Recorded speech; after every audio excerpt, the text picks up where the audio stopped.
Thank you, Chairperson. Good evening, everyone. It's a great honor to have the opportunity to speak to you today.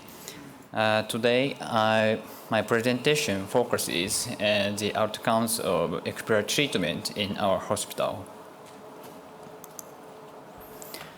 Let's talk about some background. Arteriocorporeal membrane oxygenation is an effective, life-saving mechanical circulatory support for patients with refractory cardiogenic shock. The combination of ECMO and impeller, known as ECPELLA, provides simultaneous systemic circulatory support and ventricular unloading. However, a ringer question persists. Does the ventricular unloading effect of ECPELLA lead to further reductions in mortality and myocardial damage compared to the currently available ECMO with IVP? The hypothesis of this study, whether ECPELLA can reduce myocardial damage and mortality in patients with refractory cardiogenic shock, due to acute coronary syndrome requiring ECMO. Let me explain the study flowchart.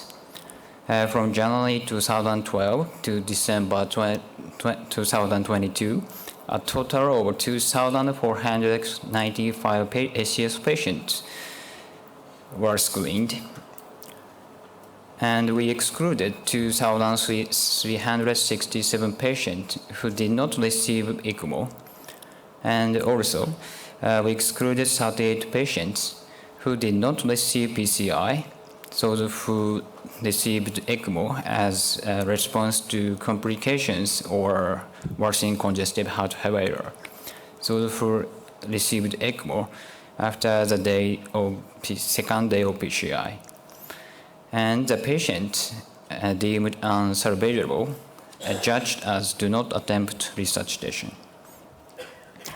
As a result, we enrolled 90 ACS patients who required ECMO due to refractory cardiogenic shock, and divided them into two groups. 44 patients received ECPELLA, and 46 patients received ECMO with IVP. The primary endpoint was 180-day survival rate. Additionally, we evaluated the secondary endpoints, including myocardial damage, ECMO weaning, and safety profiles. This slide shows clinical characteristics of the patients. There are no significant differences between the two groups in terms of age, male sex ratio, coronary risk factors, past medical histories. Similarly, there are no significant differences between the two groups regarding ST-elevated ACS, culprit lesion, multivessel disease, CLIP classification, due to burn time, onset to reperfusion time, ECPR, or IVP shock 2 score. Next, I'd like to discuss patient hemodynamics. The ECPELLA group received a significantly higher total mechanical circulatory support flow per unit of body surface area. Regarding lactate levels, no differences were found upon arrival at the emergency room. However, significant differences were observed between day 1 and day 3. Mean arterial pressure and mean pulmonary artery pressure were similar between the two groups during initial 3 days. Furthermore, we evaluated the vasoactive inotropic score and the proportion of vasodilators. The ECPELLA group showed a low vasoactive inotropic score while receiving a high proportion of vasodilators. In contrast, the ECMO with IVP group showed contrasting results.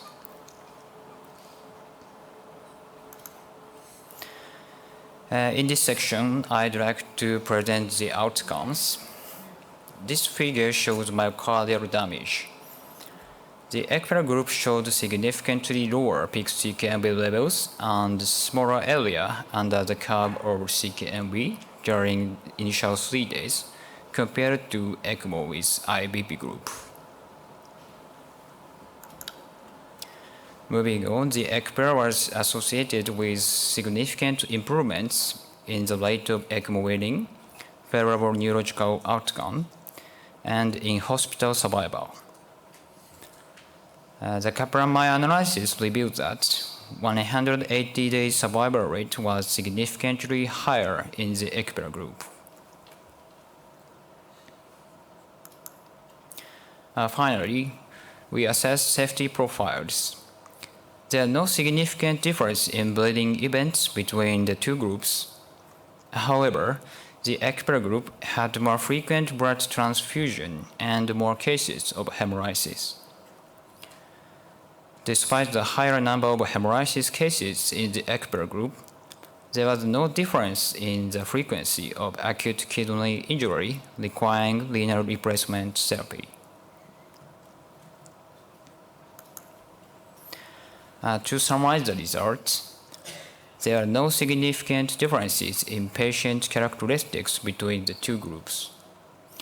ECPELLA resulted in significantly higher mechanical circulatory support flow and lower lactate levels. Mean arterial pressure and mean pulmonary pressure were similar between the two groups. However, the ECPELLA group received more vasodilators, while the ECMO with IBP group required a higher dose of catecholamines.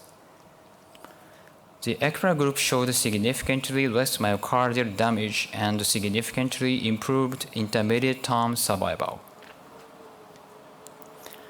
What factors contributed to the favorable outcomes in the ECPELLA group? Possible explanations include that ECPELLA can provide sufficient circulatory flow and reduce myocardial oxygen consumption.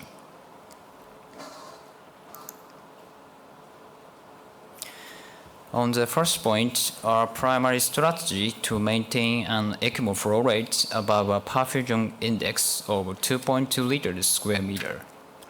However, when ECMO flow exceeds cardiac output, the aortic valve remains closed, leading to possibility of thrombus formation due to stasis of blood flow.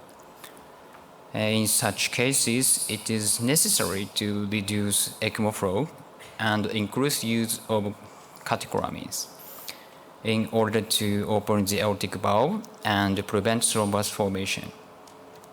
Consequently, ECMO is enabled to provide sufficient cardiac flow. In this context, adding an impeller to ECMO, which unloads blood from the left ventricle, prevents blood flow stasis and eliminates concerns about thrombus formation. This allows ECMO to provide sufficient flow and reduces the use of catecholamines. On the second point, ECMO introduces elevated flow-dependent cardiac afterload and increases myocardial oxygen consumption. The addition of impeller to ECMO can effectively reduce cardiac afterload and the left ventricle. This can be visualized through the pressure volume loop, which estimated that the ECPELLA leads to a smaller pressure volume area and reduced myocardial oxygen consumption compared to ECMO with IBP. Taken together, our strategy maintains sufficient ECMO flow and minimizing myocardial oxygen consumption may have contributed to the favorable outcomes. There are several limitations in our study. First, this study was a single-center retrospective cohort study with a small sample size, and it was not a randomized controlled trial. Second, the choice to use either impeller or IBP left to the operator's discretion. could potentially lead to a bias. The result might have been influenced by advancements in PCI and intensive care management techniques over the 10-year study period. In conclusion, the ECPELLA treatment provided significantly higher circulatory support and reduced myocardial damage. These benefits may be associated with favorable intermediate-term survival compared to ECMO with IVP support. Thank you.